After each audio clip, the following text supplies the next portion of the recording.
सहस्रशीर्षं देवं विश्वाक्षं विश्वशम्भुवं विश्वं नारायणं देवमक्षरं परमं पदं विश्वतः परमां नित्यं विश्वं नारायणगुं हरिं विश्वमेवेदं पुरुषस्तद्विश्वमुपजीवति पतिं विश्वस्यात्मेश्वरं शाश्वतं शिवमच्युतं नारायणं महाज्ञेयं विश्वात्मानं परायणम्।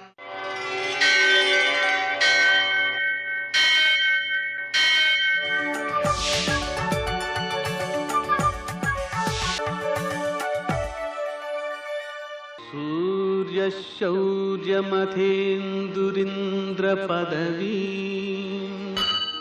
सन्मङ्गलं मङ्गलम्। लक्ष्मीं क्षीरसमुद्रराजतनयां श्रीरङ्गधामेश्वरीं दासीभूतसमस्तदेववनितां लोकैकदीपाङ्कुरां श्रीमन्मन्दकटाक्षलब्धविभव ब्रह्मेन्द्रगङ्गाधरां त्वां त्रैलोक्यकुटुम्बिनीं सरसिजां वन्दे मुकुन्दप्रियां।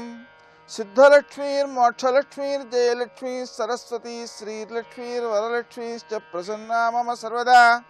నేటి కాలమాన విశేషాలను గమనిద్దాం. స్వస్తి శ్రీ చాంద్రమాన విజయనామ సంవత్సరం ఉత్తరాయణం వసంత ఋతువు వైశాఖ మాసం శుక్లపక్షం శుక్రవారం. సూర్యోదయం 5:45 సూర్యాస్తమయం 6:40 తిథి చతుర్దశి మధ్యాహ్నం 1:18 వరకు. నక్షత్రం విశాఖ రాత్రి 11:03 వరకు. వర్జం ఉదయం 6:33 నుంచి 7:59 వరకు. మరల రాత్రి 2:36 నుంచి 4:01 వరకు.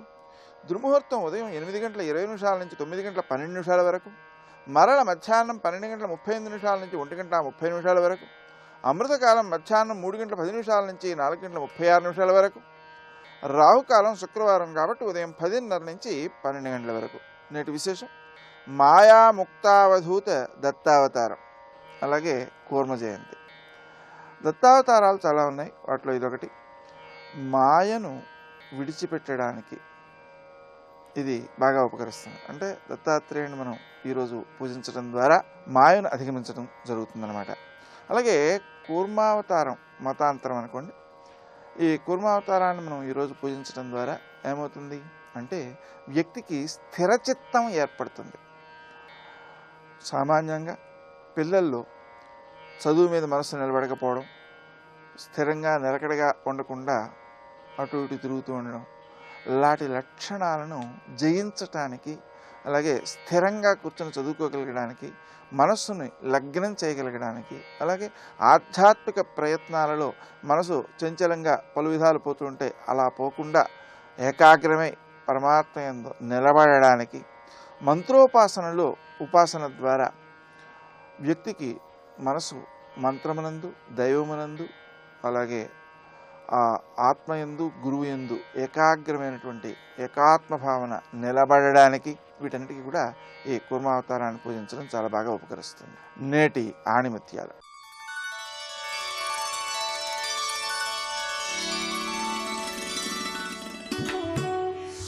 కష్టాన్ని ఓర్చుకునే శక్తినిచ్చి దాని ద్వారా పరిణతినిచ్చేవాడే భగవంతుడు.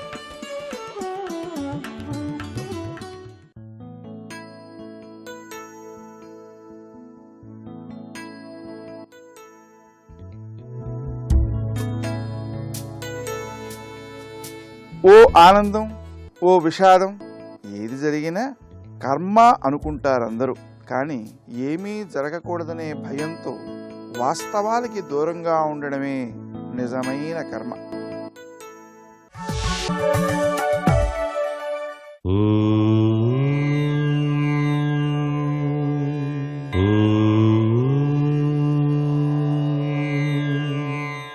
ఓం నమో నారాయణాయ.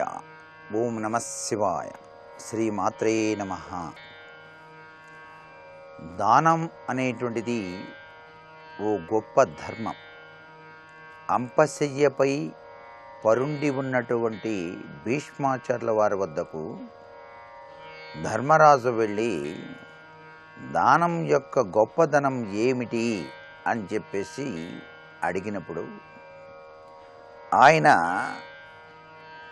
ఇతరులు ఏమి ఇస్తే తన మనస్సు బాధపడుతుందో అటువంటి పని ఇతరులు కూడా చేయకుండా ఉండటమే ఉత్తమోత్తమైనటువంటి ధర్మం అవుతుంది. అట్టి ధర్మమే స్వధర్మము. ఆ స్వధర్మ నిర్వహణ విధానంలో ఒక భాగమే దానం. పాత్ర ఎరిగి ఇచ్చినటువంటి దానం ధర్మాన్ని నిలబెడుతుంది. అందుచేతనే పాత్ర ఎరిగి దానం చేయమన్నారు. అపాత్ర దానం పనికిరాదు అని చెప్పేసి భీష్మాచార్యులంతటి వాడే ఇక్కడ ధర్మరాజుకు చెప్పాడు. అంటే దాని వెనకాల ఉన్నటువంటి సూక్ష్మతత్వం ఎంత గొప్పదో మనం అర్థం చేసుకోవాలి. ఈ యొక్క పాత్ర ఎరిగి చేసినటువంటి దానం వలన ఏం జరుగుతుంది? సమాజానికి చాలా చక్కగా ఉపయోగపడుతుంది. అందుచేతనే దానం అంటే ప్రతిఫలాపేక్ష లేకుండా చేయటం, ప్రతిఫలం ఆశించకుండా చేసేటువంటి దానమే గొప్ప దానంగా కూడా శాస్త్రాలు చెప్పాయి. మరణ భయంతో విలవిల ఆడేటువంటి వ్యక్తికి అభయప్రదానం చేయటం చాలా గొప్ప దానం. అలాగే వ్యాధిగ్రస్తునికి సరి అయినటువంటి చికిత్స చేయించటం కూడా గొప్ప దానమే. విద్యను ఆర్జించే వారికి విద్యాదానం చేయటం చాలా గొప్ప దానంగా చెప్పారు. ఆకలిగా ఉన్నవారికి అన్నదానం చేయటం, ఇవన్నీ కూడాను విశిష్టవంతమైనటువంటి దానాలుగా భీష్మాచార్యుల వారు తెలియజేశారు. ఈ 4 దానాల్ని కూడా చతుర్విధ ఉత్తమ దానాలుగా అభివర్ణించడం జరిగింది. అందుచేత దానం అనేటువంటిది ఒక గొప్ప ధర్మం. ఆ ధర్మాన్ని ఎవరైతే పాటిస్తారో వారి జీవితంలో పరమేశ్వరానుగ్రహం తప్పనిసరిగా ఉండి తీరుతుంది. సర్వే జనా సుఖినో భవంతు.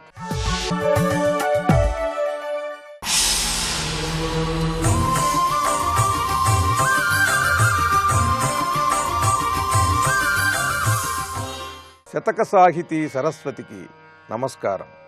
ఈ రోజు నుండి గోపినాథ వెంకటకవి గారు రాసిన మారుతి శతకంలోని కొన్ని పద్యాలను గురించి తెలుసుకుందాం.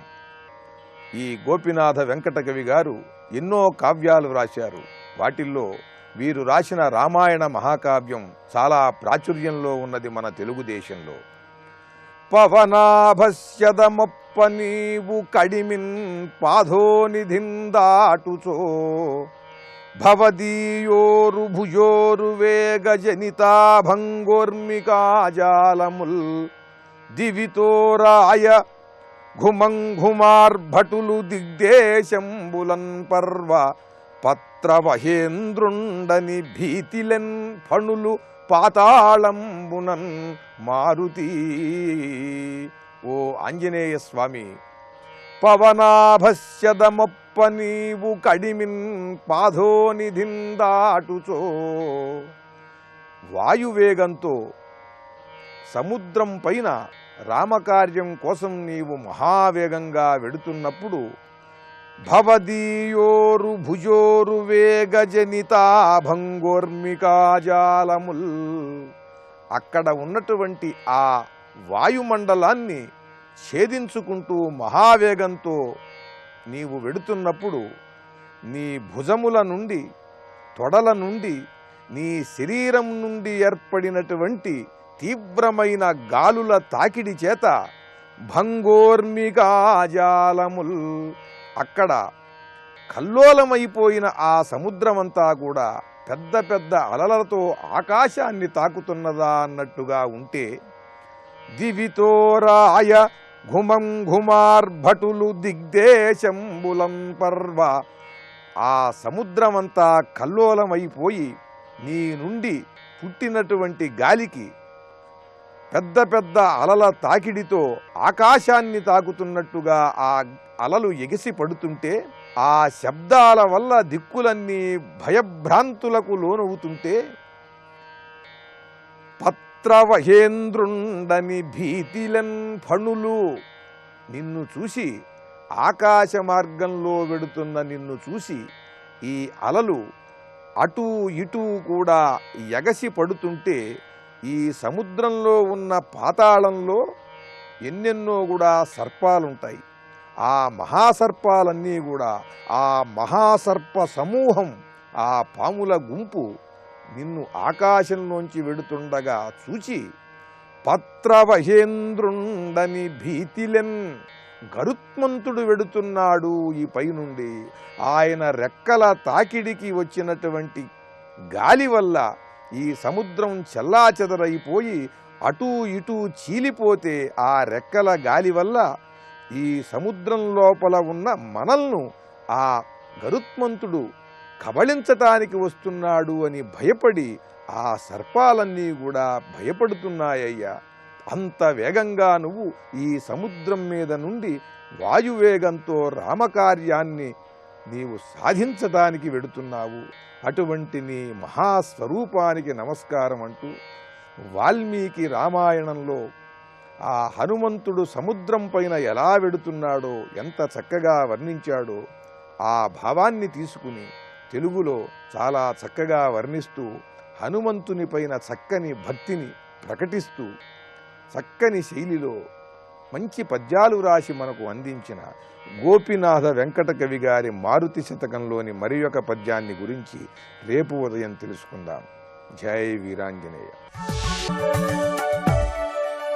ఉన్నది నీ ఒక్కడవే ఉమానాథ, నాకున్నది నీ ఒక్కడవే ఉమానాథ. ఉన్నది నీ ఒక్కడవే ఉమానాథ.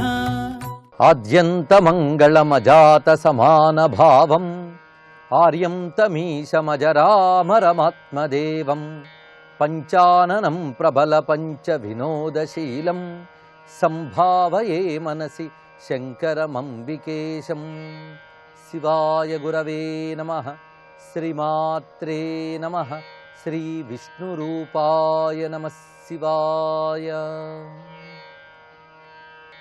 మేనాదేవి దివ్యమైన సువర్ణ కలశంతో జలం పోస్తూ ఉండగా హిమవంతుడు పరమేశ్వరుని యొక్క పాదాలు కడిగి అటుపై కన్యాదానం చేస్తున్నాడు. ఇది పాణిగ్రహణ సుముహూర్తం. తచ్చుత్వా వచనం తేషాం సుహృదాం స హిమాలయ స్వకన్యా దానమకరోత్ శివాయ విధినోదిత. బ్రహ్మదేవుడు గర్గమహాముని ఇరువురు చెప్పుతున్నటువంటి మంత్రములతో అక్కడ కన్యాదానం జరుగుతున్నది. పరమేశ్వరుడి చేతిలో పార్వతీదేవి యొక్క చేతిని ఉంచి ఆ కన్య ధారని పోస్తూ ఉన్నాడు ఇక్కడ హిమవంతుడు. అప్పుడు చెప్తున్నటువంటి మంత్రము ఇమాం కన్యాం తుభ్యమహం దదామి పరమేశ్వర భార్యార్థే పరిగృహ్ణీష్వ ప్రసీద సకలేశ్వర. ఇమాం కన్యాం తుభ్యం అహం దదామి. ఓ పరమేశ్వర, ఈ కన్యను నీకు నేను ఇస్తూ ఉన్నాను, భార్యగా స్వీకరించి మమ్మల్ని అనుగ్రహించవయ్యా ఓ సకల జగత్ ప్రభో అనేటువంటి భావనతో ఇక్కడ హిమవంతుడు పరమేశ్వరుని ప్రార్థన చేశాడు. తస్మై రుద్రాయ మహతే మంత్రేణానేన దత్తవాన్ హిమాచలో నిజాం కన్యాం పార్వతీం త్రిజగత్ ప్రసూం. తస్మై రుద్రాయ మహతే అని చెప్పబడుతున్నటువంటి వేదాది మంత్రములతో ఇక్కడ పరమేశ్వరుని ఉద్దేశించి వైదిక విధానముగా హిమవంతుడు కన్యాదానం చేశాడు. ఎవరిని అంటే పార్వతీదేవిని. ఇక్కడ పార్వతి గురించి విశేషంగా త్రిజగత్ ప్రసూం అనే మాటను చెప్తున్నారు. ఇక్కడ కథ చూస్తున్నంతసేపు, భావిస్తున్నంతసేపు ఆమె జగజ్జనని, అతడు జగజ్జనకుడు. పార్వతీ పరమేశ్వరులు సాక్షాత్తు విశ్వేశ్వరీ విశ్వేశ్వరులు అనే భావన ఇక్కడ బలపడేటట్టుగా త్రిజగత్ ప్రసూం అనే భావాన్ని చెప్తున్నాడు. ఇక్కడ ముల్లోకాలకు తల్లి అయిన పార్వతీదేవిని ఇచ్చి వివాహం చేశాడు.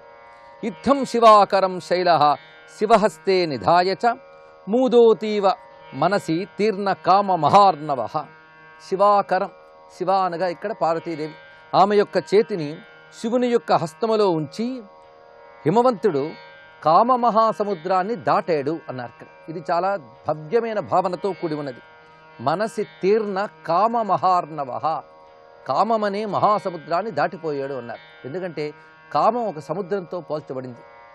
కామము రెండు రకాలుగా ఉంటుంది, ధర్మబద్ధమైనది, అధర్మమయమైనది అని. ఇక్కడ ధర్మబద్ధమైన కామాన్ని తీసుకోవాలి. ధర్మబద్ధమైన కామమైనప్పటికీ కూడా అదొక సముద్రం అంతటిదట. అంటే ఎప్పటికీ దాని ఒడ్డు కనిపించదు. ఒక కోరిక తర్వాత ఒక కోరిక పుడుతూనే ఉంటుంది. కోరిక తీరడం అనేది ఎప్పుడూ కనబడదు. ఇప్పుడు ఇతడికి ఆ కోరిక అనబడే సముద్రాన్ని దాటిపోయాడని చెప్పడంలో ఉద్దేశం ఏంటి అంటే, ఇంకా కోరిక అనేది లేని పరిపూర్ణ స్థితికి చేరుకున్నాడు. అనగా ఈ కన్యాదానం అనేటటువంటి దివ్య కర్మ యొక్క ఫలితంగా హిమవంతునికి లభించినటువంటి సౌభాగ్యం ఎలాంటిది అంటే, అసలు ఇంకా కోరిక లేదు, అన్ని కోరికలు దాటిపోయేట. కోరికను దాటిపోవడం అంటే ధర్మ అర్థ కామ మోక్షములు అనే దాంట్లో కామమును దాటుట అనగా మోక్షమును పొందుట అని అర్థం. ఆ మోక్ష సుఖం ఏదుందో అది లభించింది హిమవంతునికి. ఎందుకంటే సాక్షాత్ జగజ్జననికి తండ్రిగా పరమేశ్వరునికి కన్యాదానం చేసేడు అంటే ఏదో సద్గతులు రావడమే కాదు, అసలు జనన మరణ పరంపర లేనిది లోకాతీతమైనటువంటి ఆ దివ్య బ్రహ్మానందం లభించింది అని చెప్పడమే ఇక్కడ కామ మహార్ణవాన్ని దాటాడు అని చెప్పడంలో ఉన్న ఆంతర్యం. ఈ విధంగా హిమవంతుడు దివ్యమైన ఆనందాన్ని అనుభవిస్తూ పరమేశ్వరుని స్తుతిస్తూ ఉన్నాడు. వేదమంత్రేణ గిరిశో గిరిజాకర పంకజం జగ్రాహ స్వకరేణాసు ప్రసన్న పరమేశ్వర. ప్రసన్నుడైన పరమేశ్వరుడు వేదమంత్రములతో అమ్మవారి యొక్క చేతిని స్వీకరించాడు. ఈ సమయంలో భవ్యమైనటువంటి భావనలను అందిస్తున్నాడు కాళిదాసు మహాకవి కూడా. తశాక్కరం శైల గురూపనీతం జగ్రాహ తామ్రాంగుళిమష్టమూర్తి ఉమాతనో గూఢతనో స్మరస్య తచ్చంకిన పూర్వమివ ప్రరోహం రోమోద్గమ ప్రాదురభూదుమాయాం స్విన్నాంగుళి పుంగవకేతురాసీత్ వృత్తిస్తయో పాణి సమాగమైన సమం విభక్తేవ మనోభవస్య. ఇక్కడ భావన శివుని యొక్క చెయ్యి అమ్మవారి చేతికి తగలగానే, పైగా ఆ చెయ్యి ఎలా ఉన్నదంటే తామ్రాంగుళి అంటే ఎర్రని కాంతులతో ఉన్నటువంటి చేతి, అంటే మెత్తగా ఉన్నటువంటి ఆ చెయ్యి ఎర్రని కాంతులతో ఉన్నది. అలాంటి ఉమాదేవి యొక్క చేతిని పట్టుకోగానే ఆమె ఒళ్ళంతా పులకించింది. అరచేతులు ఇరువురికి కూడా చెమ్మగిల్లాయట. ఆ ప్రేమ భావనతో స్పందనతో చెమ్మగిల్లాయి. పైగా ఆ భవ్యమైనటువంటి సమయంలో ఆ దంపతులు ఉభయులు ఎంత అద్భుతంగా ప్రకాశిస్తున్నారంటే, ప్రయుక్త పాణిగ్రహణం యదన్యద్వధూవరం పుష్యతి కాంతిమగ్ర్యాం సాన్నిధ్యయోగాదనయోస్తదాని కిం కథ్యతే శ్రీ రుభయస్య తస్య.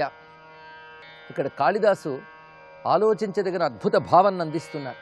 సాధారణంగా వివాహ సమయంలో వధూవరులు ఉభయుల్లోకి గౌరీ శంకరుల తేజస్సు ప్రవేశిస్తుందట. అందుకే ఎప్పుడైనా పెళ్లికి పిలిచినప్పుడు ఉత్సాహంగా వెళ్ళాలి. అది ఎందుకంటే ఇది మొహమాటం కొద్దో కానుకలు ఇవ్వడానికో వేడుక చూడ్డానికో అని కాకుండా వధూవరుల్ని చూడడం ఒక పుణ్యము. ఆ వధూవరుల్లో ఆ సమయంలో ఆది దంపతుల యొక్క తేజస్సు ప్రవేశిస్తుంది. కారణం ఏమిటి అంటే, అక్కడ చేసినటువంటి మంత్ర విధానము, ఆ ప్రక్రియ, ఆ పెళ్లి తంతు అనబడేటువంటి ఆ సంప్రదాయబద్ధమైన వైవాహిక వ్యవస్థలో ఉన్నటువంటి మంత్ర మహిమ చేత ఆ వధూవరుల యందు గౌరీ శివుల యొక్క తేజస్సు ప్రవేశిస్తున్నట. ఆ కారణం చేతనే వధూవరుల్లో పెళ్లి కళ అనబడేటువంటి ఒక శోభ వస్తున్నది. అలాగా గౌరీశంకరులు ప్రవేశించడం చేత వధూవరులకు శోభ వస్తున్నది. అలాంటి సాక్షాత్తు గౌరీశంకరులే వధూవరులుగా ఉన్నప్పుడు ఆ శోభ ఇంకేం వర్ణించగలం? కిం కథ్యతే శ్రీ ఉభయస్య తస్య అంటున్నాడు కాళిదాసు ఇక్కడ. ఇప్పుడు గౌరీశంకరులే వధూవరులుగా ప్రకాశిస్తున్నారు, ఆ శోభని ఏమని వర్ణించగలము? ఇక్కడ ఆగమశాస్త్ర ప్రమాణం ఒకటి ఉన్నది. వివాహ సమయే గౌరీ శివౌ వధూవరౌ అనుప్రవేశతాం అని ఆగమశాస్త్ర వచనం. దాని ప్రమాణంతో కాళిదాసు ఈ భావాన్ని చూపిస్తున్నాడు. వివాహ సమయంలో గౌరీ శివులు వధూవరుల యందు అనుప్రవేశిస్తున్నారు అని ఆగమశాస్త్ర వాక్యం యొక్క ప్రమాణం. దీన్ని బట్టి భారతీయ వివాహ సంప్రదాయాన్ని అర్థం చేసుకోవాలి మనం. అందుకు వధూవరుల్లో గౌరీ శంకరులు, లక్ష్మీనారాయణులు, వాణి హిరణ్యగర్భులు, శచీ పరుందరులు, అరుంధతి వశిష్ఠులు అనబడే దివ్య దంపతులు, ఋషి దంపతుల యొక్క తేజస్సు ఉంటుంది. వారి యొక్క అనుగ్రహం చేత ఆ దాంపత్యం కలకాలం వర్ధిల్లాలని దీవించాలి. అందుకు పెళ్లికి వెళ్ళినప్పుడు కూడా ఏదో మొక్కువిడిగా వెళ్ళి అక్షతలు వేయడం కాదు. ఆ చేతిలో పట్టుకున్న అక్షతలతో ఆ లక్ష్మీనారాయణుల్ని, గౌరీ శంకరుల్ని, ఆ వాణి హిరణ్యగర్భుల్ని తలంచుకుంటూ ఈ దంపతులు కలకాలం వర్ధిల్లుదురుగా అనే భావనతో అక్షతలు వేయాలి. వాళ్ళని చూసేటప్పుడు కూడా ఆ గౌరీ శంకర భావనతో చూడాలి. ఇది మన సంప్రదాయం. ఆ సంప్రదాయాన్ని ఇక్కడ అందిస్తూ ఉన్నాడు కాళిదాసు మహాకవి. క్షితి సంస్పృశ్య కామస్య కోదాదిత మను ముని పపాట శంకర ప్రిత్య దర్శయన్ లౌకికీం గతిం. పైగా అక్కడ మంత్ర విధానం ప్రకారంగా భూమిని ముట్టుకుని వరుడు కొన్ని మంత్రములు చెప్తాడు. ఆ మంత్రముల్లో కామస్య కోదాత్ అని మొదలయ్యే వేద మంత్రములు కొన్ని ఉన్నాయి. ఆ వేద మంత్రముల ప్రకారంగా పరమేశ్వరుడు కూడా లౌకికమైన పద్ధతిని అనుసరించి అక్కడ ఆ సంప్రదాయాన్ని పాటించాడు. మహోత్సవో మహానాసీత్ సర్వత్ర ప్రముదావహ బభూవ జయసంరావో దివి భూమ్యంతరిక్షకే. ఒక్కసారిగా ఒక ఉత్సవం అక్కడ పెళ్ళుబుకింది.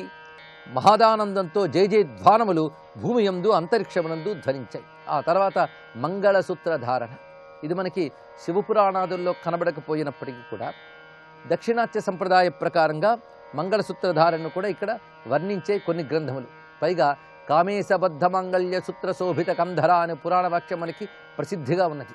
లలితా సహస్రనామాల్లో అమ్మవారి యొక్క కంఠాన్ని భావన చేస్తూ మంగళసూత్రధారణని చూపిస్తున్నారు ఇక్కడ. అయితే అమ్మవారి యొక్క మంగళసూత్రం దీన్ని స్మరించితేనే చాలా పుణ్యం లభిస్తుంది. ఎందుకంటే సాధారణంగా పెళ్ళిళ్ళలో మంగళసూత్రానికి ముందు పూజ చేస్తారు. ఆ పూజ చేసి తర్వాత ధారణ జరుగుతుంది. అక్కడికి వచ్చినటువంటి పెద్దలందరూ కూడా ఆ మంగళసూత్రాన్ని దర్శించి నమస్కారం కూడా చేస్తారు. ఆపై వరుడు వధువు మెడలో ఆ సూత్రాన్ని కడతాడు. ఇందులో ఉన్నటువంటి మంత్ర విశేషాలను మనం పరిశీలిస్తే మంగళసూత్రంలో పూజించేది గౌరీదేవిని ఆవహింపజేసి పూజిస్తారు. అలాంటిది ఇక్కడ ఆ గౌరీదేవి పరమేశ్వరుడు కూర్చునుండగా మంగళసూత్రాన్ని గౌరీ మంత్రములతోనే ఆరాధన చేస్తున్నారు. ఇది ఒక విచిత్రమైన విషయం. అంటే ఈ గౌరీదేవి ఎప్పటిది? వేదముల యందే గౌరీ మంత్రములు ఉన్నాయి. గౌరీ మిమాయ సలిలా అని తక్షేకపది ద్విపది సా చతుష్పది ఇత్యాది విషయం. అక్కడ గౌరీ శబ్దము పరాశక్తి చెప్పబడుతున్నది. ఆ పరాశక్తి ఇప్పుడు హిమవంతుని పుత్రిగా మళ్ళీ గౌరీ నామముతో ఉన్నది. అంటే గౌరీదేవి కంఠంలో ధరించబోయే మంగళసూత్రమునందు ఆ తల్లి అటు పరమేశ్వరుడే మళ్ళీ మంగళ గౌరినే అందులో పూజ చేస్తున్నారు. ఇది ఒక చిత్రం. అంటే తనను తానే అందులో అర్చన చేసుకుంటున్నది తల్లి. మంగళసూత్రం యొక్క శక్తి గౌరీదేవి. అలాగే స్త్రీలు ధరించే ప్రతి ఆభరణంలో ఒక్కొక్క ఆభరణంలో ఒక్కొక్క దేవతాశక్తి ఉంటుంది. అంతేగాని ఆభరణాల అలంకారార్థం మాత్రమే కాదు, దేవతాశక్తులు అందులో ఉంటాయి. చెవి కమ్మలు, ముక్కు పుడక, కంఠాభరణము, కాలి మట్టెలు, అంగుళి ఈకము, కంకణము ఇవన్నీ దేవతా స్వరూపములు. ఎందుకంటే దేవతల రూప వర్ణనలో కూడా ఈ ఆభరణాలు మనకు కనబడుతుంది. ఇవి మనం ఊహించుకున్నవా కాదు, దేవతలు అవి ధరించి ఉన్నారని ఋషులు దర్శించారు. మన శరీరములు కూడా దేవతల శరీరముల వలె దివ్యత్వం పొందాలంటే ఈ సువర్ణ ఆభరణ స్పర్శ ఆయా అవయవములందు కలిగినప్పుడు ఈ దేహం శుద్ధమవుతున్నది. అందుకు పాంచభౌతిక దేహం దివ్యత్వం పొందాలి అంటే మంగళకరమైన సువర్ణాభరణములు ఆ మంత్రితముగా ధరించాలి. అందులో ఇక్కడ మంగళసూత్రం అనే దానికి సాక్షాత్తు గౌరీదేవి యొక్క మంత్రములతోనే పూజ చేశారు. ఆ తర్వాత పరమేశ్వరుడు ఆ సూత్రాన్ని అమ్మవారి కంఠంలో ధరింపజేశాడు. ఈ ఘట్టాన్ని స్మరించి ఆ మంగళసూత్ర ధ్యానం చేస్తే చాలు.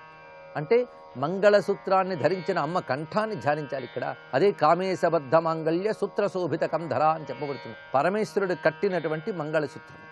మంగళసూత్రము అంటే అది మొత్తం 3 పేటలతో ఉంటాయి. ఒక్కొక్క పేటలో 9 తాళ్ళు ఉంటాయి. అలా 9, 3 అంటే 27 దారములు అందులో వస్తాయి. ఒక్కొక్క పేటలో 9 దారములు చొప్పున 27 నక్షత్ర సంఖ్యను తెలియజేస్తుంటుంది. 27 నక్షత్ర సంఖ్య కాలానికి ప్రధానం. ఆ నక్షత్రముల యొక్క అనుగ్రహం చేత కలకాలము మాంగళ్యముతో దాంపత్యం ఉండాలనే భావన మంగళసూత్ర నిర్మాణంలో ఉన్నది. అమ్మవారి మంగళసూత్రానికి కొన్ని ప్రత్యేకమైనటువంటి వృత్తాంతాలు పురాణాల్లో మనకు కనబడుతున్నాయి. ఆ సర్వమంగళకు నమస్కరిస్తూ సర్వం శ్రీ పరమేశ్వర చరణారవిందార్పణమస్తు. శ్రీరాఘవం దశరథాత్మజమప్రమేయం సీతాపతిం రఘుకులాన్వయరత్నదీపం.